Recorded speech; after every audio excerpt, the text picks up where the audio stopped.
My name is Elena. I am 32 years old and I live alone in a small apartment in the city. The walls feel too close, and the nights stretch endlessly. I spend hours staring out the window at the empty streets. My heart feels heavy, like it carries invisible chains. Loneliness has become a quiet companion I cannot shake. I was married once. For 5 years, I believed love could last forever. Then, one day, it ended. My husband left without explanation. He took the warmth from the house and left only silence. I still see his shadow in the corners, and it makes me shiver. Some nights, I cry softly, hoping no one hears me. Work keeps me busy, but it does not fill the emptiness. I sit at my desk, answering emails, but my mind drifts to memories I cannot forget. The city feels alive outside, but inside, everything is gray. I cook small meals for myself and eat in silence. Even the taste of food feels dull, like it lost its color. My friends have their lives. They are married or have children.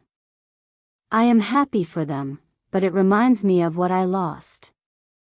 Sometimes, I wish I could disappear for a while, escape this constant ache. I wrap myself in blankets and read old letters from the past. Their ink smells faintly of hope, now faded. Even my apartment feels lonely. The walls are bare, the couch sagging in the middle.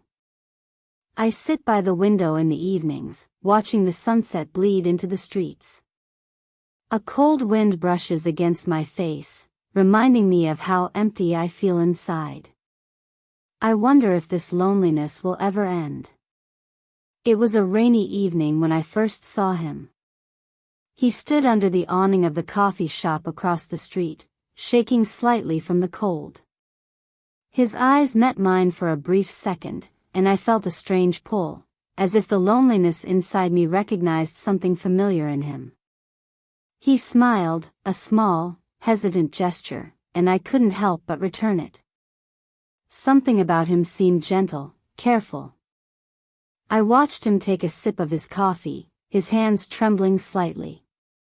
The streets were empty, but his presence made the air feel warmer. For the first time in months, I felt noticed. Later, I found him sitting at the same table, sketching quietly in a notebook. I wondered what he was drawing, but I didn't dare ask. My heart beat faster when he looked up and nodded at me, inviting me to sit. I hesitated, unsure if I should cross the line between strangers and something more. "I'm Julian," he said softly when I finally sat down. His voice was calm, like a quiet river. "Do you come here often?" I shook my head, smiling faintly. He nodded, as if he understood. There was no judgment, no expectation. Only the warmth of a stranger who seemed to care without knowing why. We spoke for a few minutes, small words, small laughs. I told him my name. He listened. The rain tapped softly on the roof, and we both stayed silent for a moment, enjoying the sound. That simple shared quiet felt like a promise, delicate and fragile, yet comforting. For the first time, I felt seen. Days passed, and I saw Julian often. Sometimes he waited at the coffee shop, sometimes he found me on quiet walks near the park. We spoke softly, sharing small details about our lives. I told him about my apartment, my old books, the loneliness I carried. He never interrupted, never judged. One evening, he brought a small sketch he had made of the park. I looked at it, and it felt alive, more beautiful than I remembered. "I thought you'd like it," he said quietly, his eyes gentle. I nodded, feeling warmth rise in my chest. His thoughtfulness was subtle, yet it pierced through the gray fog around me.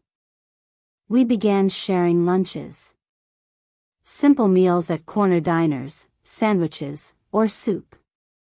He always remembered the little things, my favorite tea, how I liked my toast.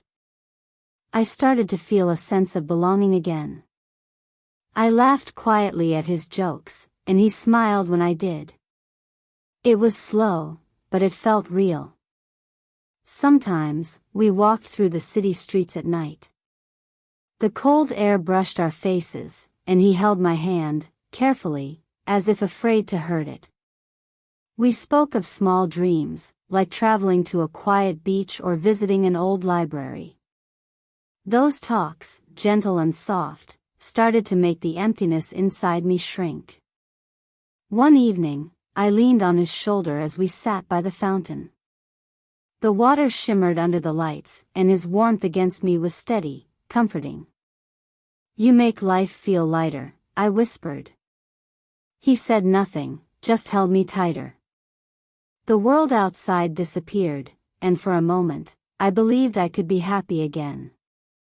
I began to trust him, slowly, like opening a fragile box. Every glance, every soft word, every hand held, built a bridge from my past pain to something new. I began leaving my apartment earlier, feeling anticipation instead of dread. Julian's presence became the quiet light that guided me through long, lonely nights. It started with small inconsistencies. Julian would cancel plans at the last minute, his explanations vague. I brushed it off at first, thinking it was normal. But a seed of doubt began to grow, tiny and stubborn, whispering in my mind. I tried to ignore it, but my heart felt heavier each day. One rainy evening, I saw him outside another cafe with a woman I didn't know. They laughed, leaning close, sharing the kind of intimacy I thought I had with him. My chest tightened. I wanted to run, to disappear, but my legs froze. I wanted to ask, to confront him, but fear held my voice captive. When I finally asked him, he smiled, soft and practiced. "It's nothing. Just an old friend." But his eyes didn't match his words. I wanted to believe him, I wanted so badly to trust again, but something in me recoiled. I felt foolish, heartbroken, and the warmth we shared began to crack. The small lies began to pile up. He said he was busy at work, but I found messages that told another story. The carefully built trust started to crumble. Every sweet word, every tender handhold now felt like part of a carefully staged act. My heart ached with betrayal I hadn't seen coming. I confronted him one evening. His face was calm, too calm, while mine trembled with fear and anger. "Why didn't you tell me?" I whispered, my voice shaking. He said softly, almost regretfully, "I didn't want to hurt you." But the truth had already pierced my heart. The love I felt was built on lies. The realization hit me like cold wind. Every tender moment, every shared silence, every gentle gesture, now seemed false. I wept silently, clutching my coat in the empty room. Julian's presence, once comforting, now felt like a shadow of deceit. I had been a fool, trusting him, loving him, believing in something that never truly existed. I sat alone in my apartment, the walls closing in around me. The cold wind seeped through the window, brushing my skin like a cruel reminder of the truth. I cried, silently at first, then louder, letting every ounce of hurt escape. My hands shook as I clutched the empty air where he had been. Memories came rushing back. His gentle smile, the warmth of his hand, the quiet walks we shared. Each memory now felt like a lie etched into my heart. I wanted to scream at him, to demand why, but the words stuck in my throat. My chest ached as if someone had pressed their hands against it. I replayed every tender moment, every soft conversation. The coffee shop, the park, the fountain, we had shared them all, but it was all a stage. Tears blurred my vision as I realized how completely I had been deceived. My trust, my hope, my fragile happiness, everything was gone. I felt hollow, empty. I trembled on the couch, clutching a pillow, trying to contain the storm inside me. My knees shook as grief consumed me. The city outside continued its noisy life, oblivious to my heartbreak. I felt invisible, abandoned not just by him, but by the sense of safety I had allowed myself to feel. I screamed into the silence of the night, a sound that seemed to bounce off the empty walls. My tears fell freely, each one a shard of pain. I shook, curled into myself, wishing I could turn back time, wishing I had never trusted him. The betrayal was raw, sharp, and unrelenting. Hours passed. I lay on the floor, exhausted, my face wet with tears. The world felt colder, darker, heavier. And yet, somewhere deep inside, a tiny flicker of something stubborn remained. Painful, yes, but alive. It whispered that I could survive this, that I could heal, even if slowly, even if painfully. Days passed, and the pain began to soften, though it never fully disappeared.